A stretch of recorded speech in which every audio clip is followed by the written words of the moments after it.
Republicans are feeling the pressure to move quickly on tax legislation ahead of next month's Senate election in Alabama. Senate Republicans already have little margin for error, as they can afford only 2 defections and still pass their tax cut bill if Democrats are united against it. But that margin would fall to 1 vote if the Democrat in the Alabama race, Doug Jones, defeats GOP candidate Roy Moore on December 12. Polls have suggested a Jones victory is a real possibility in the wake of sexual misconduct allegations against Moore.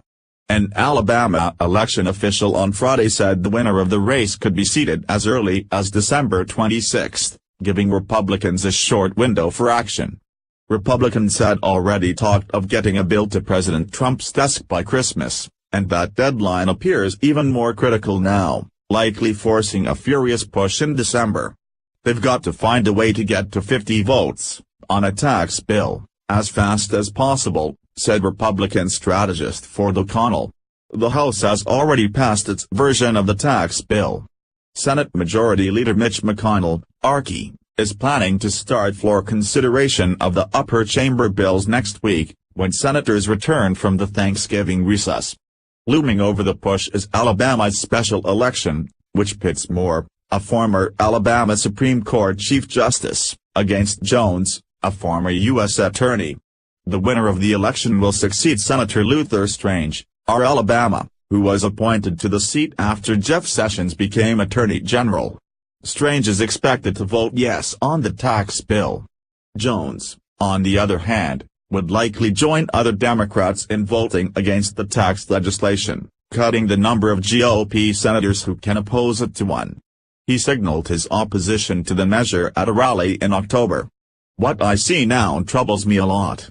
I don't care about the wealthiest in this country getting huge tax cuts, while the poor suffer," Jones said, according to AL.com.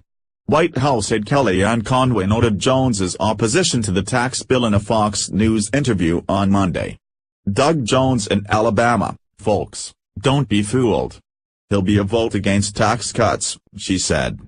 Moore would be expected to vote for the GOP's legislation, but also has his own ideas for what an overhaul of the tax code should look like, making his vote far from assured. Roy Moore will work hard to pass any plan that cuts taxes but believes the Senate should be even more aggressive about bringing long-term relief to the middle class, said Brett Doster, a paid media strategist for the Moore campaign.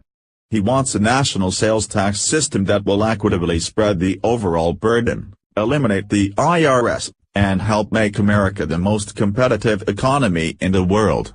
Moore also has been antagonistic toward McConnell, repeatedly calling for him to step aside. Until several weeks ago, it seemed certain that the Alabama seat would stay in GOP hands. But that changed after several women accused Moore of pursuing them when they were teenagers, in some cases with forcible touching. The Real Clear Politics polling average of the race from November 9 to November 15 shows Jones narrowly ahead.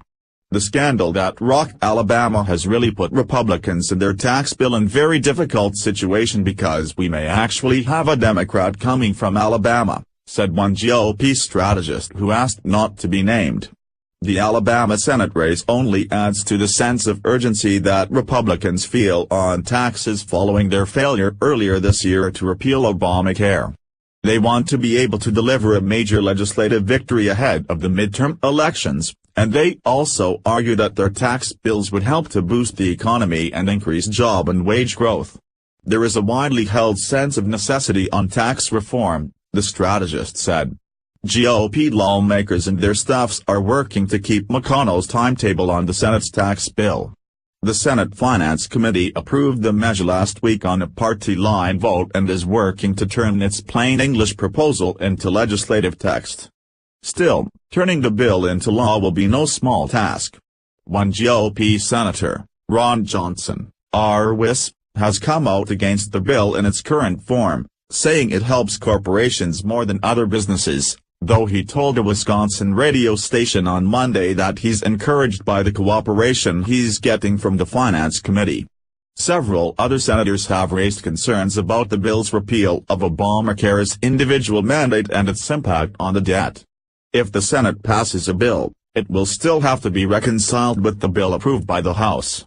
The compromise measure would then need to be voted on again in each chamber. Negotiators from the House and Senate may have trouble reaching an agreement, given that their tax bills have significant differences. The House bill, for example, contains a deduction for property taxes up to $10,000 while the Senate bill does not, and the Senate bill delays cutting the corporate tax rate until 2019, while the cut would take effect in 2018 under the House's measure. But the pressure on the conference committee negotiators to reach a deal will be intense, particularly if Jones wins in Alabama. "This Jones guy's not going to help us on anything that Trump wants to do," Senator Lindsey Graham, RS.C., said Monday.